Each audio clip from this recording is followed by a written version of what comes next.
Can we get a thumbs up if you can hear me? Awesome, awesome, awesome. That's what I like to see.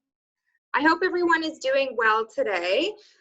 My name is Rose Terry, and I am the marketing manager and a senior innovation specialist at the Innovation Cluster. And we are working in partnership with Community Futures to deliver these workshops to all of you amazing business owners and entrepreneurs that are applying for this grant program. So today what we're going to do is we're going to start with the first workshop in the series of 4, which is called Building Your Business Online. And the one that we're focusing on today is business and marketing planning, okay? So I'm going to get started because we have a lot to cover. And then what's going to happen is at the end of the workshop, we're going to open it up for Q&A. So at the moment, you will see on your Zoom account that you can actually populate into the chat box if you want to say hello or if you want to ask any questions. However, I'm not going to be answering anything until we get to the end of the presentation today, okay? Does that go with everyone? Can we get a thumbs up? Perfect. Okay, here we go. So, this wants to switch for me. Okay, so these are the dates that I want everyone to keep in mind, okay? So obviously today is May 25th, and we are specifically focusing on business planning and marketing strategy today. However, the next 3 dates are also very exciting because we are bringing in some incredible experts that will be able to teach you different pieces that will ensure that you're successful when you bring your business online. I see one of our experts is here with us today, Sophia Andreo. She can give a little wave. Yep, I see her there. So June 1st will be creating and optimizing your website. June 8th will be creating compelling and professional content, and June 15th will be social media planning and selling online. And there will be a variety of experts that will be available to support you through this process when we go through the series, okay? And you'll be able to ask them a ton of questions, which is great because they have so much great information in their brains that they will be able to share with you. A little bit about myself before I get started. As I mentioned, if I haven't had the chance to meet you yet, my name is Rose Terry, and I work at the Innovation Cluster, which is just a couple floors up from Community Futures Peterborough. And we here work with innovation and technology startups. And we specifically work with startups that are in digital, clean tech, healthcare, and agriculture technology. So we do a lot of this type of workshop series for our clients, but we're excited that we can offer this to you for free today through Community Futures. So we are so excited to be partnered with Community Futures on this project. A little bit about my background. I have an extensive amount of experience in marketing and have worked with hundreds upon hundreds of startups to help them get their businesses up and off the ground, as well as to scale them and become successful. So I'm very excited that I can help you guys as well with that through this workshop series.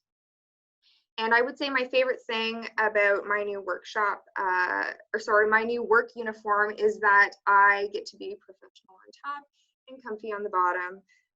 As I'm sure most of you probably feel as well if you're working from home and doing a lot of these types of Zoom meetings. So the main things that I'm hoping that you'll get out of today's workshop is firstly, how to build a business plan from scratch. So if you've never written a business plan before, I'm definitely going to be giving you the building blocks for that. However, if you have written a business plan before, I'm also going to be giving you some tips and tricks for pivoting your business so that you are able to sell online, because that's what this is all about, right? We want to ensure that you have the proper strategies in place and are able to implement those so that you can sell online. And I'm going to be giving you lots of tips and tricks, but I'm also going to be going through, the basics for business planning. And if you have worked on a business plan before, right now is an opportunity for you to put a different lens on the business plan, especially if you're going to be pivoting to be more online and more digital, now is the opportunity for you to start looking at what you're doing, if you've written a business plan before, and starting to shift that business plan so that it matches your strategy to go online, okay? The next piece that I'm going to talk about is building an effective marketing communication strategy so that you can reach your target market online. And then we're also going to be talking about some key things to think about when you're marketing during and beyond COVID-19, okay? So I hope that everyone's ready, because this is going to be a lot of information, but I'm really excited to present it all to you today. So you may be experiencing a few potential issues right now if you are a current company that has been, successfully working and selling your products and services, and COVID has affected a lot of businesses. So these are some of the potential issues that you could be seeing right now. Potentially, you are looking for new customers to replace some lost revenue, okay?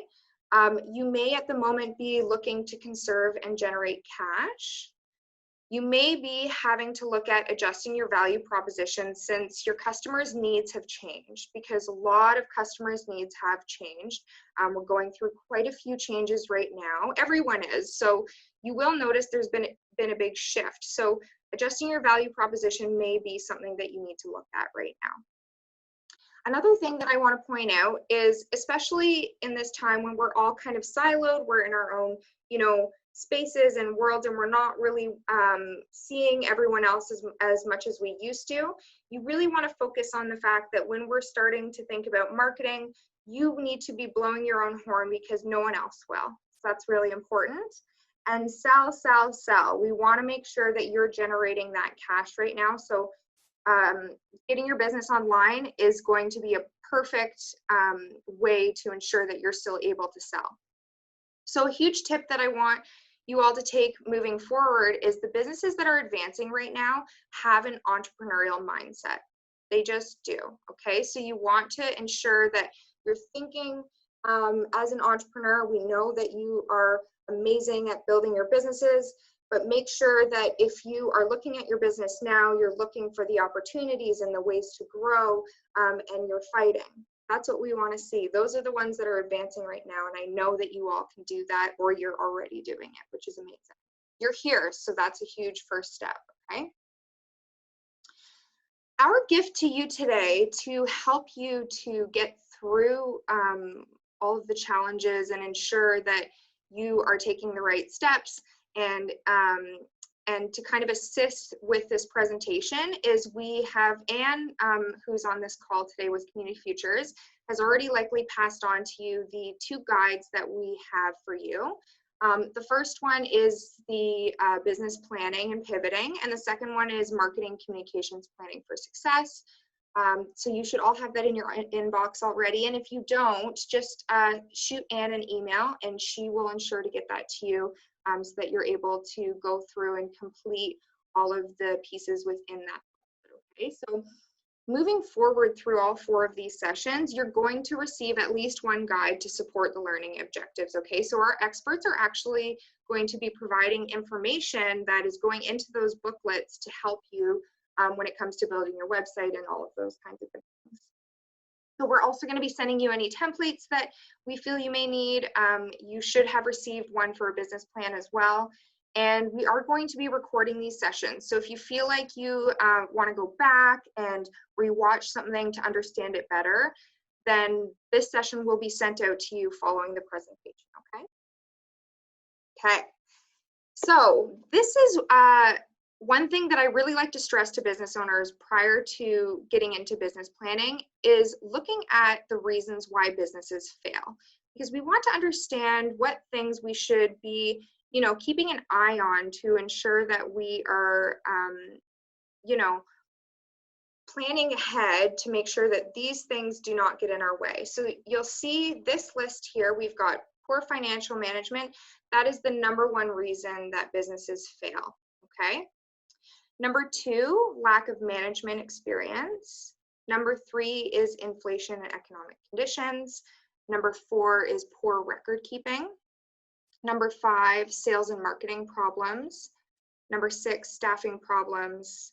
Number 7, union problems, which generally, I don't know if many of you will be facing that, but that's definitely another key issue why businesses fail. And then the last one's failure to use external advice. You guys are here right now, so congratulations, you are using external advice.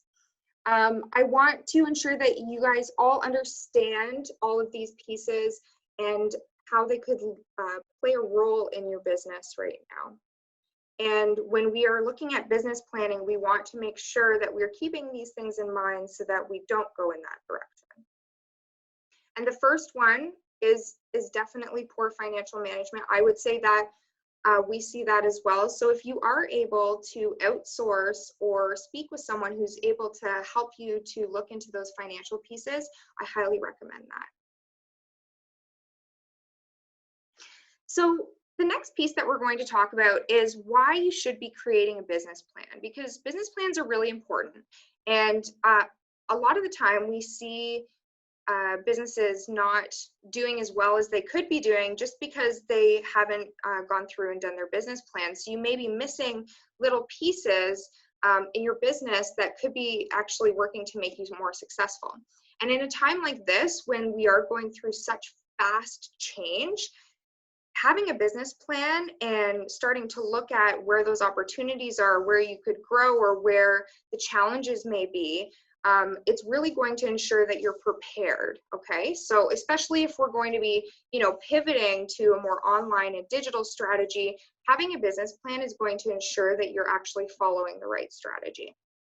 So 4 key reasons why we want to create a business plan is to understand all the aspects of your business, every single little piece that comes into play and how they all fit together, okay? And then we want to be able to evaluate your progress against your business goals.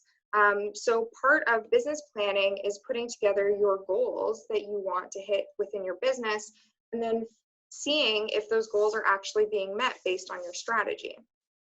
Obviously, we want to look at opportunity exploration. So if right now you're struggling and you want to move your business online, that's an opportunity for you. So we're going to talk about, okay, how can we start to pivot the business and move these different pieces so that we can sell better online. And then, of course, another key reason why you want to create a business plan is to support financing goals. So if you're looking for a loan or a grant, or you're applying for investment or something like that, you definitely want to have a business plan, and you want to have a very good business plan so that you can communicate with the person that's reading your business plan exactly what you're doing and why your business deserves to receive that financing. So the 2 tools that I'm going to talk to you about today are business plan template and then the business model canvas. And I'm going to focus a little bit more actually on the business model canvas today, because I do find entrepreneurs and business owners, when you're working on internal planning and planning with yourself and understanding and recognizing opportunities, the business model canvas actually generally is a better tool for kind of working through things internally as a business before you put them into the business plan template, and then that becomes an external document. It can be used for internal as well, of course, but generally I find entrepreneurs work much better when they're working with the business model canvas versus the business plan template initially. So the parts that make up your business plan, and these are listed within that booklet that was sent to you, so you don't need to furiously write this down if you don't want to, but you can take notes on it. That's always a good thing to do. So the parts that make up your business plan, first thing always, but always the last thing that you want to work on, is your executive summary. Next is the table of contents, because sometimes your business plan can be very lengthy. A business overview, which is going to talk about all the aspects of your business in short form, what exactly you are doing as a business. Your sales and marketing plan, which is a condensed version of your overall marketing plan. Your operating plan, your human resources plan, an action plan, so next steps, And then in your appendix, you want to have your financial plan or cash flow report, for example. So when we look at what your executive summary is, an executive summary is really important. So this is in relation to, oh, sorry, my office lights tend to go off in here, but you guys can still see me. So the executive summary essentially is going to take everything within your business plan, which typically tends to be very long. So it's going to take everything in your business plan, and it's going to put that all together with the key highlights, the key points of the things that are within your business plan, so that when someone else, like someone who you're applying for a grant to, or applying for a loan to, or applying for investment to, when they take a look at your business plan, they're busy people, right?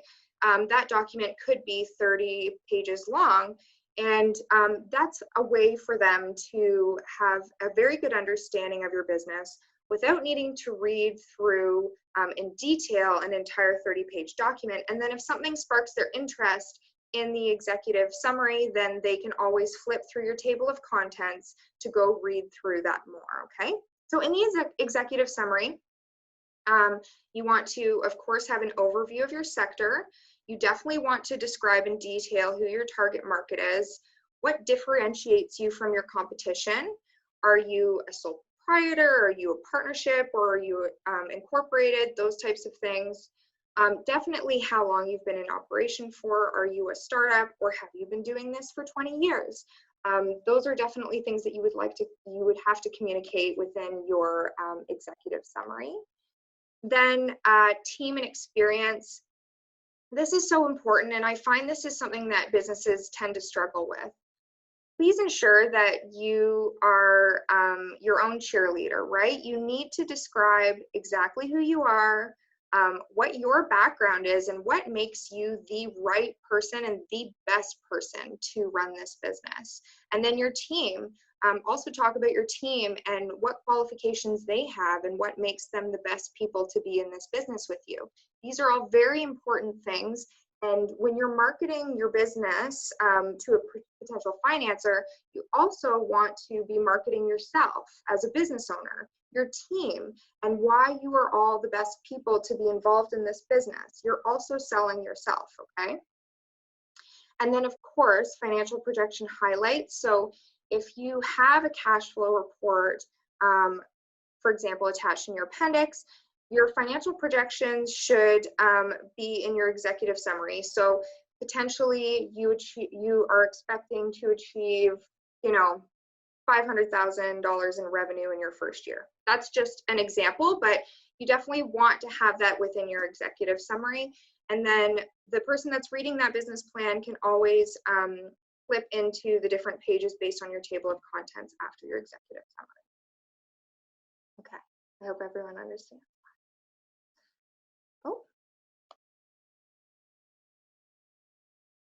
So when we get deeper into business planning, and as I mentioned, this business plan template that you are completing that we sent you the document for, this is more of an external document. So I'm going to talk a little bit more about the business model canvas and how to fit all of these pieces together in a second. But this is what you would like to ensure is actually placed within your business plan. So you want to have an amazing introduction. You definitely want to introduce your team, as I mentioned. We're going to talk a little bit about a SWOT analysis today, because that's very important, especially during COVID, understanding what your strengths, weaknesses, opportunities, and threats are. And then a PEST analysis as well. What are all of the different things that are coming from outside your business and putting pressure on it from the outside and affecting what's happening internally, okay?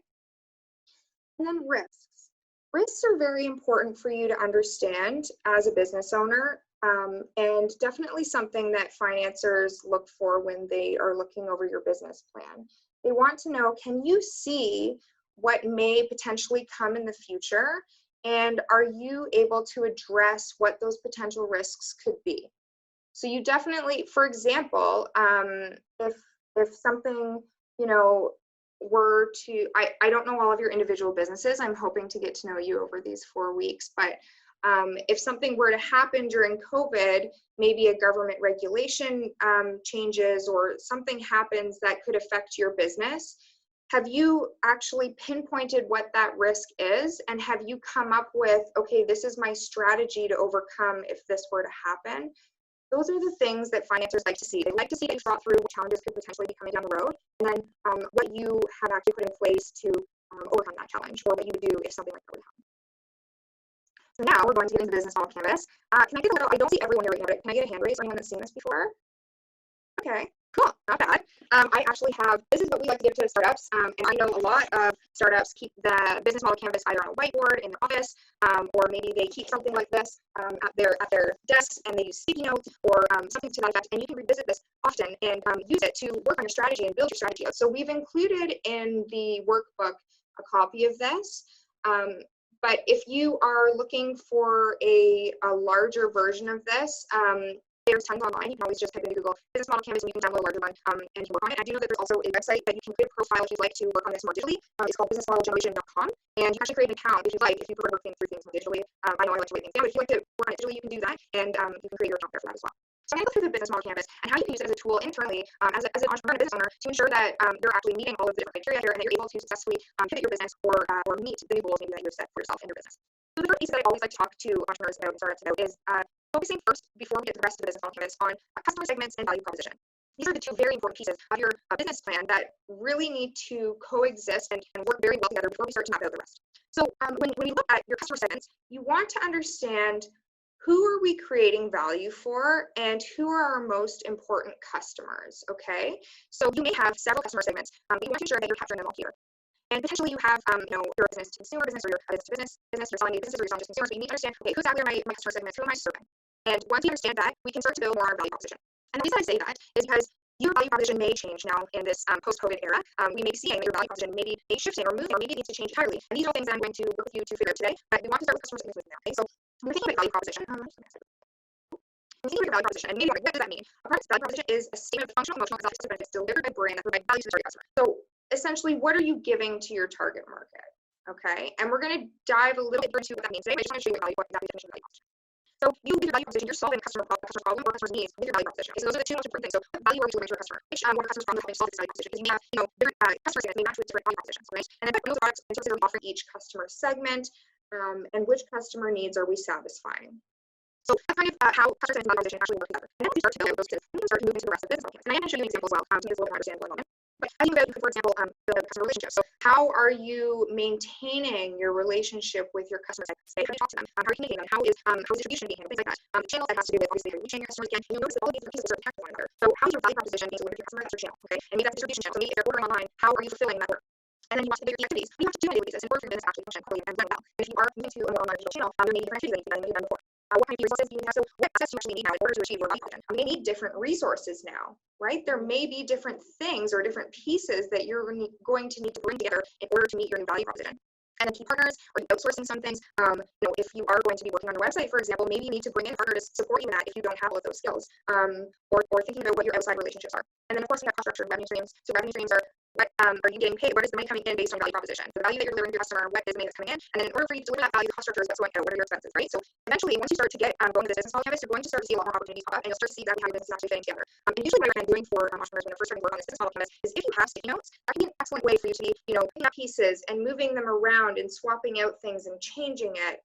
And it can make it a little bit more manageable and easier for you when you're working through this. But it's such a great exercise. So I'm going to go to this example for you. So we're using Uber here. Okay, this is an example for Uber. So we're going to start with customer segments. So you look at Uber, they have two very different customer segments. Right? They have the riders, so people who need a ride, and then they have the drivers who are long-term many times. So very, very different customer segments. So those are things that you need to think about because those customers need to be marketed to differently, right? And then you can see that they actually color-coded their customer segments so that they can break out what their revenue streams are, break out how they communicate with them, all those kinds of things. When you go into their value proposition, you'll notice they have that they are platforms to connect riders with drivers. Right? That is what Uber does. They are the easiest way around it, anywhere, anytime, low cost luxury, various levels of service, and for their drivers, they earn money when you want. Okay, so that's their value proposition. They have split it over the riders versus the drivers. Okay. And we should move into the best of the business model canvas, which is how do we start to fill out our customer value proposition for our customer? How do we start to connect those together? They manage the customer relationships and the rating system. Their channels that they work with their customers are through their app, right? They've got a customer app and then they've got a driver app. The key activities are that they have platform development and maintenance, which is their app. They have lots of marketing ads. They have drivers and have operations. Their key resources, their tech platform, their driving network, count employees, and their brand. Those are key resources. Their partners are very important for Uber, right? So you may be at a point right now, if you're going to be shifting things online or maybe improving your online experience, partners are probably going to be a really big piece for you right now. So they have payment processors, they work with map tech companies to help with their mapping systems, and of course they're investors and invest in their company in order for them to be able to finance this product. And then the cost structure, right? Because it costs money to do this. They have employee payroll, driver pay with legal fees, marketing ads, and tech platform costs. That's just a very simplified look at their expenses. I'm sure if you look at their cash flow report, it would be in much more detail. And then their revenue streams are their dollar per kilometer mile, and then their surge pricing. Okay, so this is just a very simplified way of looking at the business model canvas, just giving you an example so that when you're starting to work through this business model canvas, you understand which piece goes there and how that's going to impact your business, and how doing the business model canvas is really going to help you get in the mindset of how to ensure that your business will be successful based on whether you have to create this from scratch or whether you have to build your own design. Okay, the next piece that we're going to move into, my computer will cooperate with me, is where do you start? Okay, because now we've talked about the business plan a little bit, and we've talked a little bit about the business model canvas, and we really want to start to think about, okay, where do I start as a business owner? And the first piece that I want you to really start to wrap your head around is, why would anyone choose you? Okay, what makes you different? What sets you apart as a business? And the three things that you really can start to focus on when we start to think about what sets you apart is your target market, your offering, and your distribution channel. Because growth will happen within your business when you're able to create an advantage in any of these three or all of these three, okay? So once you start to create and differentiate yourself within your target market, your offering, your distribution channel, you will start to see growth, okay? So obviously right now with you working on bringing your business online, and maybe you're already online and you want to improve that, or you're not online right now, you guys are already working to differentiate yourself through your distribution channel, which you're bringing your business online, and ensuring you're able to reach those customers during this giant flux that's happening right now with COVID-19. So when we start to think about differentiating ourselves, we want to think about how our value proposition meets our customer profile, which is what I was talking about before. So you want to think about, first and foremost, what's going on with your customer right now, okay? What are the jobs or the things the customer needs to achieve every day or monthly or whatever your business serves, and what are the gains and pains that customer has? And then for your value proposition, how are you matching that with your customer, okay? So how are your products and services creating, being able to benefit your customer for the gains or be paid for, okay? So when you start to think about your customer, when you start to think about your value proposition, you want to think about how these actually meet with one another. This is an example, okay, of how your product can meet your customer. And this is going to go through exactly what all of these pieces mean. So the customer, what are the emotional drivers of purchasing? For their needs, what are the hidden needs? What are the rational drivers of purchasing? And their fears, always want to think about what are the risks. If this customer is not currently using you, what are the risks or fears associated with switching to your product? Because that can be a very large barrier, right? And we're going to talk a little bit about how you can overcome that through the marketing portion of this. And experience, when you start to think about your product, what does it feel like to actually use your product? What's the product experience? What are the benefits of your product? What does your product do? And what are the features? How does your product work? So when we start to think about digging deeper into the value proposition, these are the things that you really want to pull out. Okay, and I actually mean write them down, because sometimes as business owners we like to think about these things. When you start to write them down, you may start to see more opportunities than maybe you had seen prior to this. Okay, and then substitutes, of course, you want to think about what people are currently using instead of you, and maybe it's not a direct competitor. What are they currently doing that you can help them with, or that you can relieve that pain for them? For example, if you have something that you can deliver to them that will alleviate them leaving the house, because not a lot of people are going to leave their homes right now. Maybe they are really spacing out. For example, how often they're getting groceries, or how often they're going to pick up certain supplies. Is there a way that you can alleviate that pain for them? This is a sample of the value proposition canvas. So the example that we're using in this sample is Startup Accelerator. So something like kind of the innovation cluster here. And this just kind of goes over how the product meets customers' needs, wants, and fears. So the customer, when it comes to their fears, as a business owner or startup, they are scared of fixed cost, scalability. Their needs are they need productivity, they need funding, they need advice. Their wants are prestige to the team and their social environment. And then when we think about the product and how a Startup Accelerator could solve those customer problems, their needs, wants, and fears, we start to match them together by looking at their features. It's a quiet space, it's customized investment, there's a community, there's a startup community there. The benefits is that it will support that business or that startup to grow bigger, learn faster, have a more productive environment, right? And then you can see how the experience and substitutes kind of match up. The experience is the accelerator, they are the incubator, it means serious business, it's the Harvard of accelerators. And the substitute, they can potentially go to your coffee shops or rent offices, but the experience provides something unique. Okay? So when you are thinking about moving forward through your value proposition, I really do want you to think about how your product is meeting your customer. A lot of the time as business owners, especially when customers are going through such significant and rapid change, we forget to think about what our customers are actually experiencing because our customers are changing really fast. And so you may have an incredible, amazing product, but you need to ensure you're meeting your customer where their wants and fears are, okay? So we're going to get now into the situational or SWOT analysis, and we're going to talk a little bit about how you want to start thinking of that and then thinking about your PEST analysis. Situational analysis or SWOT is something that you want to include in your business plan. And you really want to ensure that you are doing a great job of working on your SWOT analysis, because a lot of changes have occurred in a very, very short amount of time. So what you thought you knew, you don't anymore. Where you are today in terms of your product, market, customer, and competition is likely very different than what it was 2 or 3 months ago. A very big change has happened. And some businesses are doing very well, and some of them are playing catch up right now, trying to pivot, which is great that this grant program exists in order to get you there faster, which is amazing. But you really need to think about, where are you in terms of your product, your market, and your customer, your competition? Where do you fit? And the SWOT analysis is really going to ensure that you understand that very well. And when you think about your situational analysis, you do definitely want to keep your customers in mind, because all of your customers will likely have new questions that you have probably never seen before. You may have seen them here and there, but these are new questions. For example, can I use your product remotely? Will delivery times potentially be the same? Or what happens if your business were to close? Would you still honor if I were to purchase or sign up with you? These are all really important things that you really need to think about when it comes to your customer, because they do think about these things, whether you want them to or not. So when we get into a SWOT analysis, if you've never done this before, it goes over your strengths, weaknesses, opportunities, and threats. And the strengths and weaknesses are of internal origin. Okay, so they're attributes of the organization. I'm going to give you an example in a second so that you can see exactly what that looks like. And then external origin. So these opportunities and threats are because of the environment, the external environment. So obviously the strengths and opportunities are helpful to achieving your objectives, and then the weaknesses and threats are harmful. So when you're building out your SWOT analysis, this is what the types of things that you want to include in it. Your strengths, things your company does well, qualities that separate you from your competitors, internal resources such as skilled, knowledgeable staff, tangible assets such as intellectual property, capital, proprietary technologies, things like that. Weaknesses, things your company's lacking, things your competitors do better than you. These are all really important things, even though sometimes it can be hard to look at what the weaknesses are that your business actually has. It will prepare you better, and it will ensure that you're looking at the right things to do next. Opportunities, underserved markets for specific products, few competitors in your area, emerging need for your products or services, press media coverage of your company, threats, emerging competitors, changing regulatory environment, negative press or media coverage, and changing customer attitudes toward your company.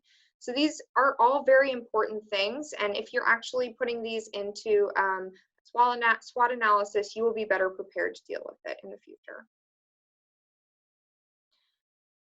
And one thing that I also would like to point out, and this goes for within your business plan as well as when you start marketing out to your customers, is you don't want to look like you're ignoring COVID, but you also don't want to look like you're attempting to cash in on it. So we need to play a really nice balance between that, okay? Because, you know, this subject can be very polarizing. Many people have very different opinions about it. So we want to be careful that we're not ignoring it, but we're not, you know, looking like we're trying to cash in on it either.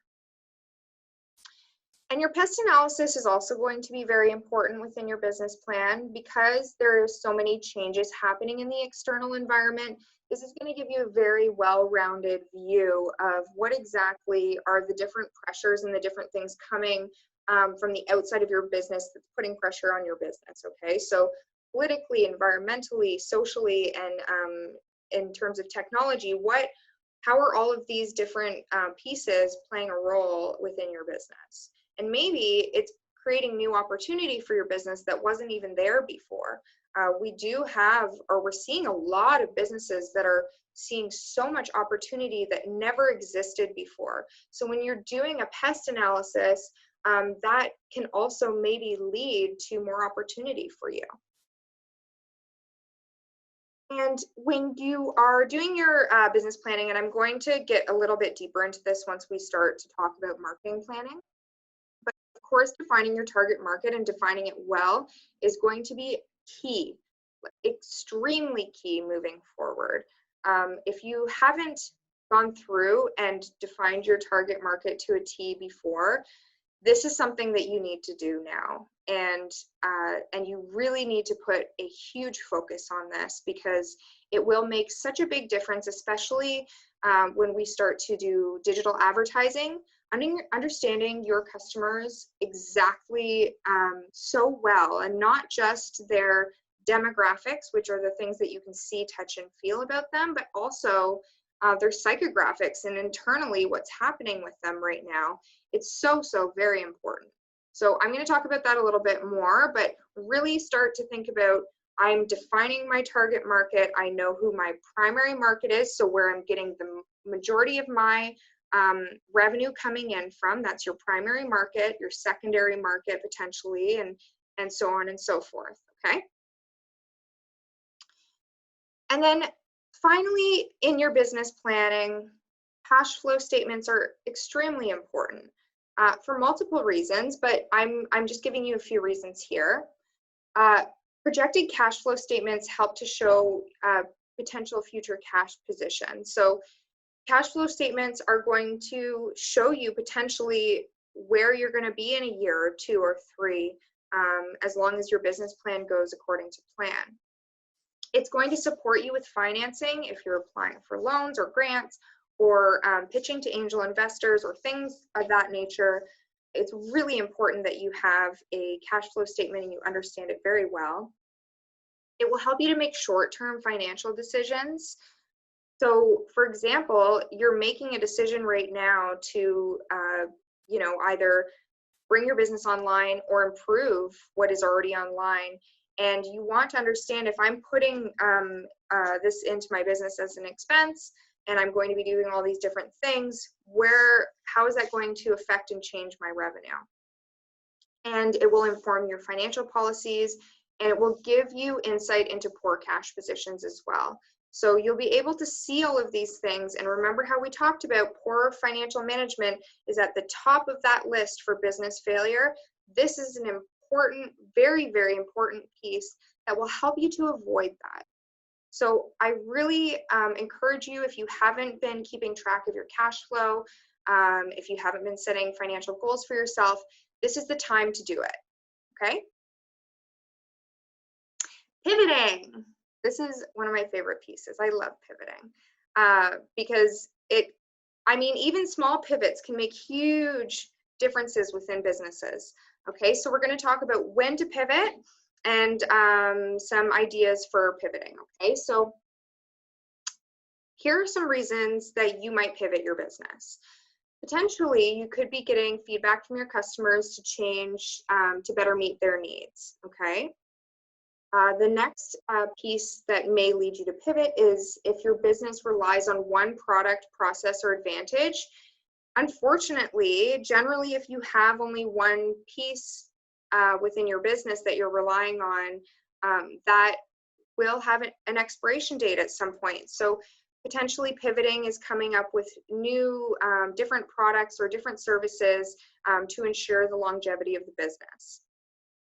Segmenting your market if your product isn't selling.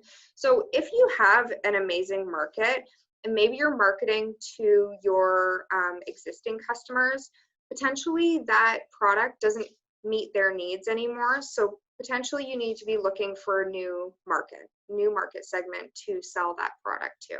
Okay, so it can be simple as pivoting your market segment.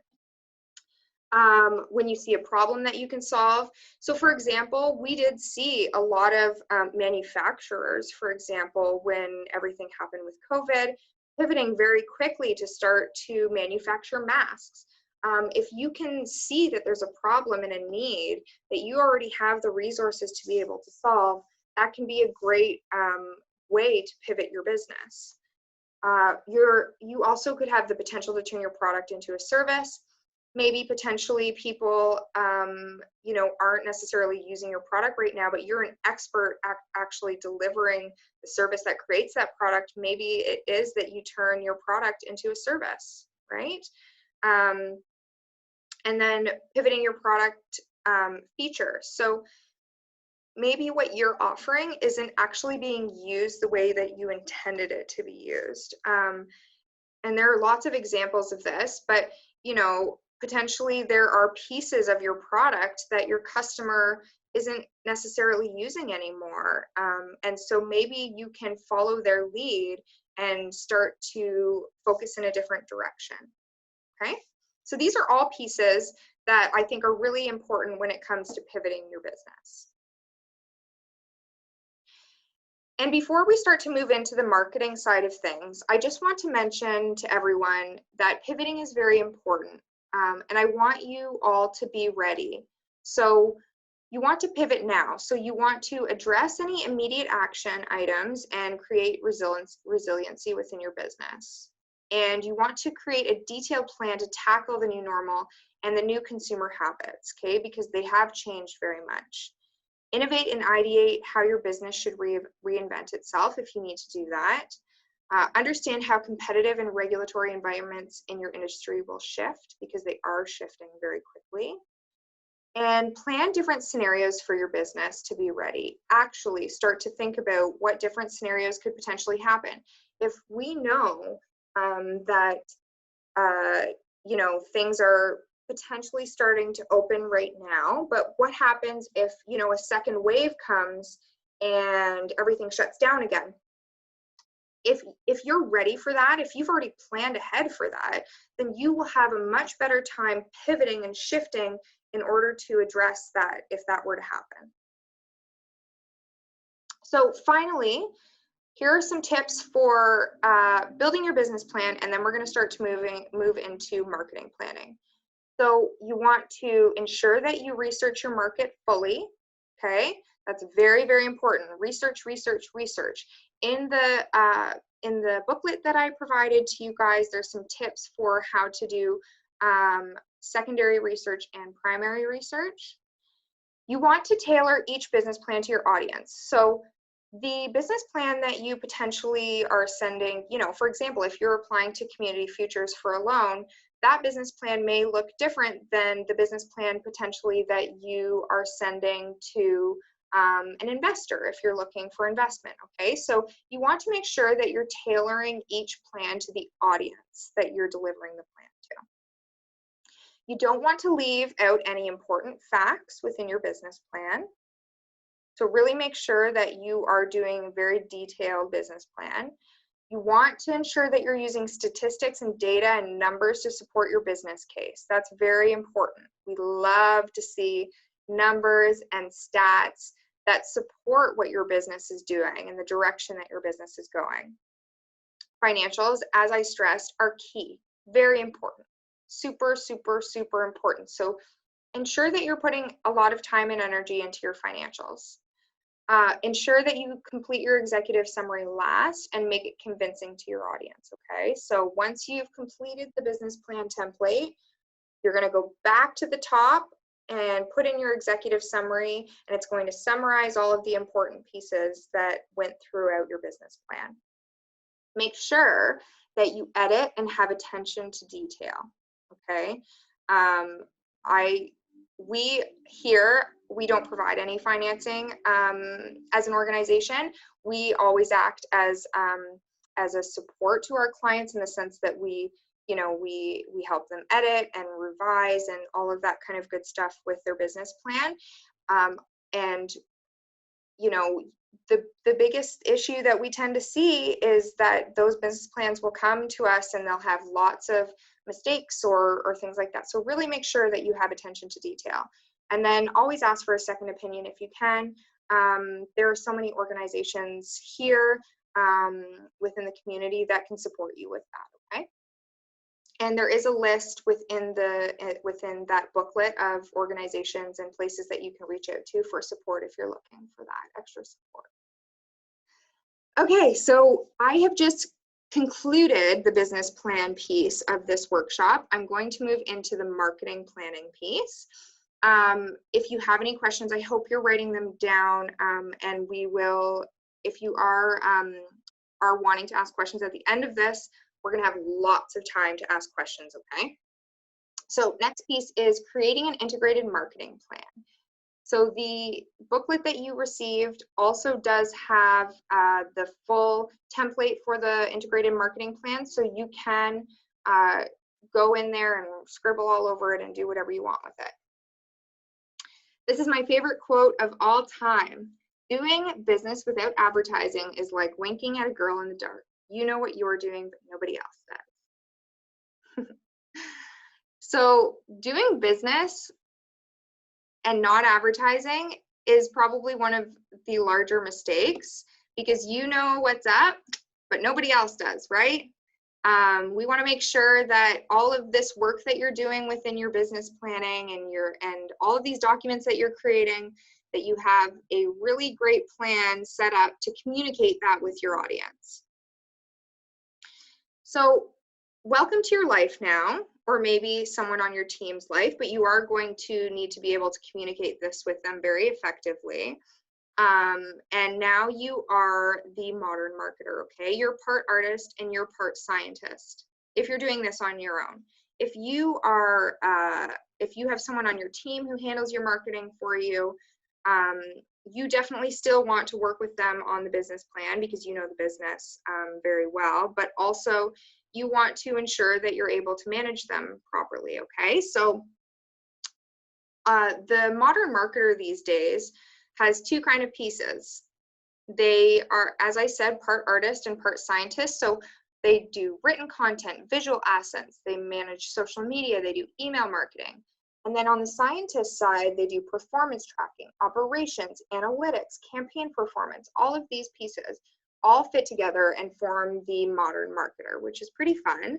But it is a lot. So we're going to talk about how you can create a integrated marketing and communications plan today so that you're able to actually communicate effectively with this incredible business plan that you've created. How are we going to communicate that with our target market and sell, sell, sell, right? So, right, there we go. Marketing, what is it? When it's done well, marketing is the strategy of the business, so the value proposition, the go-to market strategy, the brand positioning, and the image to the world. And marketing, when not done well, is an endless checklist of advertising and promotional to-dos that can never be completed. So today, I want to make sure that you are all prepared so that you can do marketing well. So when we create a marketing plan, these are the different pieces that make up your marketing plan. And as I mentioned, this is in the booklet, so you don't need to write this down like a crazy person. We have your executive summary, similar to your business plan. It's going to pull all of the pieces up from the rest of the marketing plan that you created. It has your table of contents, your market analysis, your competitor analysis, your customer analysis, your key issues analysis, objectives, okay, the things that you would actually like to achieve with your marketing, your marketing communications strategies, your implementation, your key outcomes, your budget, your marketing budget, how much money am I going to spend on marketing, okay? Because we should always have a budget for marketing. We're not just throwing money at the wall and seeing what sticks, okay? Your plan control, and then your appendix, any supporting documentation. And then we want to remember what may have worked for you as a business before may not work anymore, okay? If you had, for example, a storefront where people could walk in and you had, you know, signage and marketing throughout your store, and maybe people aren't really coming into your store anymore, then you need to start to think of alternative ways to advertise. And now you need to be flexible. So we have to think about the shift from physical to digital, the shift from offline to online, or from one technology platform to another. Users are very likely consuming content much differently than they have previously. And now you want to focus on data, so things that you can actually see that are happening with your analytics, which, don't worry, in the next month, we're going to talk about how to analyze that and how to make sure that you're making the right decisions. But we want to focus on data, and you don't want to be scared of these things, okay? And I know that marketing sometimes can be overwhelming, but these next three, this workshop as well as the next three coming up, are going to make sure that you're prepared. Integrated marketing. Integrated marketing is really important. It's an approach to creating a unified and seamless experience for your customers to interact with your brand, okay? So it's going to take all of the different pieces, because there's not just one, you know, your customer does not necessarily just interact with your brand in one way. So you really need to think about how are all of these different pieces fitting together to create my integrated marketing strategy, because they, for example, are not just following you on Facebook. Okay, they may be heading to your website. They may be, you know, looking at you on Twitter. They may be giving you a phone call. There are so many different ways that your customer could interact with you, but they need to feel that same brand experience across the board. And when you start to work on your marketing planning, you want to set very clear objectives. So we need to start to think about what are the actual things that we want to do with our marketing plan. And when you start to fill out that template, the objectives are very important. We want to set SMART goals. They need to be attainable. They need to be measurable. There needs to be a timeline for when you want to achieve these goals. So you do want to think about what is the total market share of your and segments, what are the number of your customers, and what kind of retention rate would you like to have for those customers, and also what is the average size or volume of purchases. Because for some businesses that is changing too, because people, you know, are potentially, you know, stocking up on certain things. Maybe they're the size of their volume of their purchases is more, or maybe your customers are a lot more budget conscious now. So maybe you are seeing that volume go down. So those are the type of things that are going to impact the different strategies that you put into place. This is an example, and as I said, we're recording this session, but this is an example of what a marketing plan potentially could look like. Okay, this is a sample Honda Civic Hybrid. So it goes into the background, which is what's the business problem, okay? What are the opportunities and strengths? From secondary research, what are the research findings? And then you can also add some of the key things that make your business stand out. Here they have the Honda Civic Hybrid has some awards here. What's the overall advertising objective? Who's the target market? What's the key benefit of your product? What support backs up those benefits? So what features actually back up the benefit that your product or service provides your customer? Okay, and then pricing, of course, as well. So this is just a sample, so you can always head back to this if you'd like in the recording to take a look at this as well. And I really want to make sure everyone understands. So I'm a marketer. That's what I do. That's my background, and my expertise is in marketing. And you really do have to get into your brain that strategy is very, very different than tactics are. So the strategy is the plan. It's what you're going to, the plan that you're going to have in place in order to achieve your goals, whereas the tactic is how you're going to actually implement that strategy. And strategy always has to come before tactics, okay?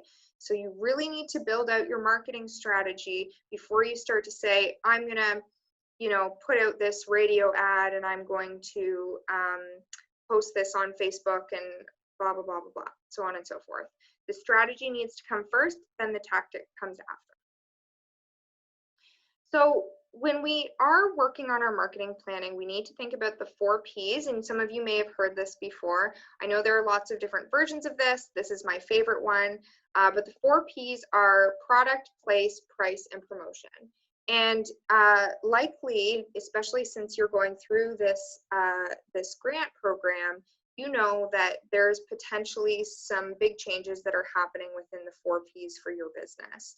Or potentially you're trying to pivot to improve one of those areas. So when you are thinking about your business moving forward, you need to think of the 4 Ps and how they play a role.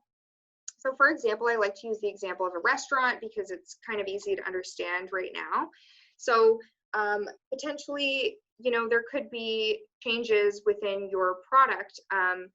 You know, maybe people are not eating in so much of a certain food anymore. So potentially there's changes to your product there. You know, people are not necessarily going to restaurants to eat anymore. So potentially you are starting to think about, okay, if my place of business is not this actual brick and mortar thing anymore, can I move my menu options and items online? And how will that affect everything? And can they you know, choose delivery or contactless pickup or things like that? How will that affect my my place? And then price may change too. It may go up or it may go down based on what you're doing.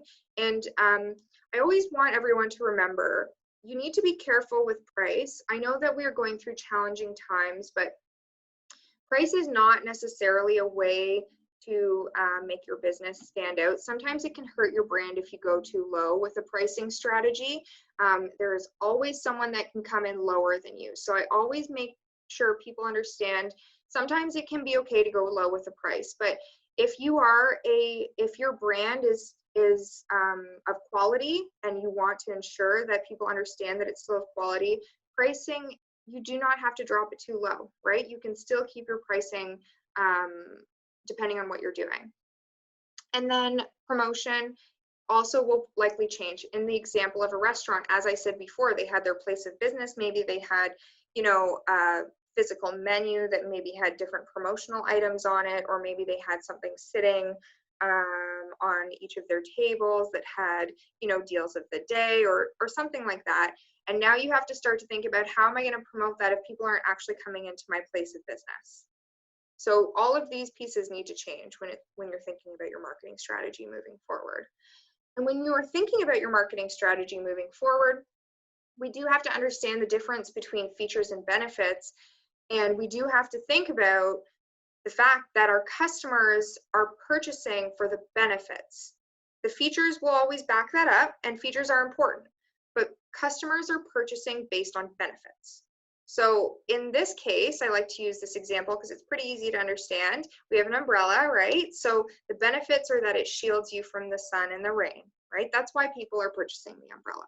But the features are backing up those benefits. So that it's made of cloth, that it's made of wood, or that it's unbreakable, okay? These are all things that add to the benefits, but people are primarily purchasing for the benefits. So when you're marketing your product, please do remember to market it based on your benefits and use your features as support. When we're working on marketing planning as well, we need to think about defining our market, because when you are trying to market to everyone, you're going to end up marketing to no one. You need to be speaking directly to your customer, okay? So I'm going to talk a lot about psychographics today, because arguably during COVID-19, psychographics are more important than ever. The things that your customer is experiencing as a person, the way that they think, they feel about themselves, and the way that their lives have changed is so very important. Demographics are still important, but arguably psychographics are more important than ever. So this is a little exercise that I like to get entrepreneurs, clients to do, is to define your perfect customer. So what I actually want you all to do when you're going through your marketing planning is, I would like you to actually draw a picture of your perfect customer, okay? Who's that person? Give them a name, okay? I'm just going to give you an example. I didn't draw this person, by the way. This is just a photo, but this is Karen, okay? This is my customer, Karen. This is my perfect customer, as an example. And this is just a very short version of her demographic and psychographic profile. So this is Karen's age, ethnicity, sex, marital status, income, education, employment. Those are all pieces of Karen's demographic profile, okay? So you can actually draw out your customer. What would they do? What would they look like? Give them a name. And when you're marketing to them, you can actually speak to that person. That will really help. When I'm doing marketing or helping businesses to do marketing, this is something that I always do. It really helps when you're crafting your messaging to actually speak to someone, okay? But during COVID-19 and prior to COVID-19, but during COVID-19, building out your psychographic profile is going to be more important than ever, because people really are going through a lot of changes. And these changes are starting to become habits, because it's been going on, you know, for over 2 months now. So these changes are really starting to take hold. So start to think about, what are the goals of your perfect customer? Hobbies, spending habits, their values, and what are the impacts on them since COVID-19? Excuse me. And the next piece that I'm going to talk to you about is Al's Stairway to Heaven, because as you start to work in your marketing plan, we're going to think about how you're going to move your customers up this stairway. Al, by the way, was one of my favorite marketing professors of all time. And he created this, and it's a little nod to Led Zeppelin for anybody who knows Led Zeppelin, Al's Stairway to Heaven. So each piece on this stairway reflects a place that your customer would touch on the stairway in order to get up to brand insistence. So they'll start at awareness, move up to trial, purchase, repurchase, which is really important. You want to get your customer from purchase to repurchase. That's usually where a lot of businesses get stuck. Brand preference, brand loyalty, and then brand insistence. And then here are some pieces that can help to move your customers up to that stairway to brand insistence. And unfortunately, awareness, where every single customer will start, is typically the most expensive piece. Okay, so building brand awareness. Excuse me. And then trial is the next piece. So to induce trial, you can do free limited trials, you can do samples. At this point, when you are trying to induce trial, you really want to reduce the risk. That's the most important piece, because customers, when they are purchasing something new, they do feel a level of uncertainty and risk. The next piece is purchase, right? You want to get them from a trial to purchase. So you could implement discounts, points, referral programs, freebies, gift with purchase. You want to communicate urgency. You could do gift cards. And when we start to think about website development, you want to place impulse buys near your checkout, or your impulse buys could go close to high demand items, right? Repurchase is the next step. And as I said before, this is where businesses get stuck in the repurchase point, right? They may purchase from you once, but typically we want to create a much longer lifetime value of our customers. So how can we get them from purchase to repurchase? You want to nurture a second purchase. Ways that you can potentially do this is VIP programs, memberships, exclusive discounts for loyal customers. You can also do retargeting. And these are things that, you know, as we get into these next few sessions, we're going to dig much deeper into. Next piece is brand preference. Brand preference, just so that everyone understands and knows. If I were, for example, to go to the store and for example, like Colgate toothpaste, okay? But for just as an example, if I go to the store and Colgate isn't there, but Crest is, and they're equally priced, I'm going to pick up Crest even though I prefer Colgate, okay? When you get to a brand insistence part, which is where all businesses want to be, that's when, if I were to go into the store and Colgate isn't there, but Crest is, and I'm brand insistent, I'm going to leave and I'm going to go somewhere else and I'm going to find Colgate. So that's where you want to get, okay? And there's so many different things that you can do to get there, but the most amazing piece is once you get to brand insistence as a brand and as a business, the costs for keeping those customers are significantly lower. And when we are marketing planning, we want to think about the customer journey. How do they move from an awareness phase down to purchase and repurchase? And a lot of the time it doesn't look as nice as this beautiful little funnel, and we're going to talk about funnels throughout the rest of the series of workshops, but generally it's not going to look as pretty as this. Generally it's going to look like this picture on the right here that's a lot more crazy and all over the place. But the thing is that a funnel still needs to exist on your end. You need to create what that funnel looks like. How am I putting leads into the top, and how are they moving down throughout the funnel, and how am I ending up with sales at the bottom? So when you're nurturing your customers through the funnel, and this is part of your marketing planning, You want to think about, how am I introducing it to, introducing my customers? How am I generating those leads? How am I building awareness and introducing our audience to our brand? At the top of the funnel, you're not asking for a sale just yet. You need to be educating your customer at that point. Influencers then will start to educate your customer, and they can have an influence on their decision and start to move them down towards the bottom of the funnel. Things like this could be in-market display or CRM remarketing. Don't worry if you don't understand these terms. These are all things that you're going to learn throughout this series. Closers, this is where we're going to leverage the conversion optimization to drive the lead or sale. So that could be search engine optimization, or it could be pay-per-click, could be remarketing, right? That's where we're starting to get down towards the bottom of the funnel.